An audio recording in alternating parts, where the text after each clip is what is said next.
Il a été élu président des Républicains en décembre dernier dans l'espoir qu'il rassemble le parti de droite. Mais est-ce mission impossible pour Éric Ciotti? Loin des micros et des caméras, le climat au sein du parti est volontiers décrit comme délétère. Et le député des Alpes-Maritimes n'a pas pu empêcher un nombre de députés LR plus grand que prévu de voter les motions de censure du gouvernement. Éric Ciotti avait pourtant donné le ton en retirant de ses fonctions de numéro 2 du parti à Aurélien Pradié en février dernier, après que celui-ci a dit qu'il ne voterait pas la réforme des retraites. Une guerre intestine qui s'est ensuite poursuivie, comme le dévoilent nos confrères du Point. Début mars, un comité stratégique réunissait les hauts dirigeants de LR.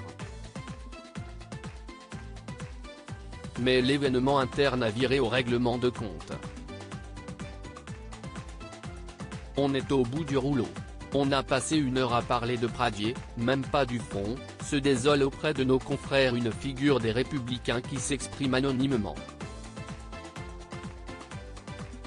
Les Républicains, guerre politique entre Éric Ciotti et Aurélien Pradié? Ce comité stratégique des LR semble avoir marqué ceux qui y ont assisté. C'était lunaire, on n'était qu'une poignée de participants. Ça sentait la mort à un point inimaginable. Heureusement que personne ne voit ça, s'inquiète un autre de ces participants interrogé par Le Point. Ciotti, qui a compris que le parti est mort et ce débat, a lancé « Certains ici veulent tuer notre famille politique », en visant Aurélien Pradié.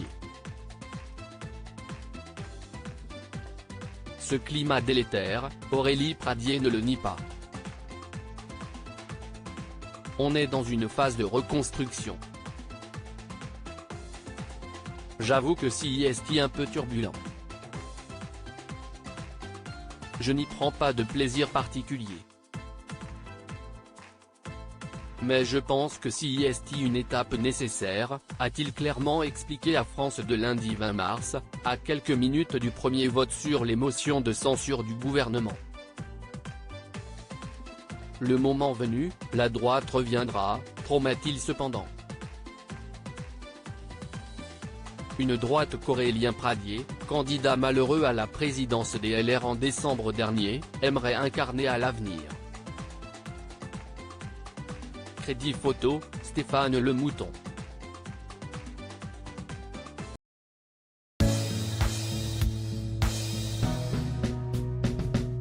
But there's all times through the rough times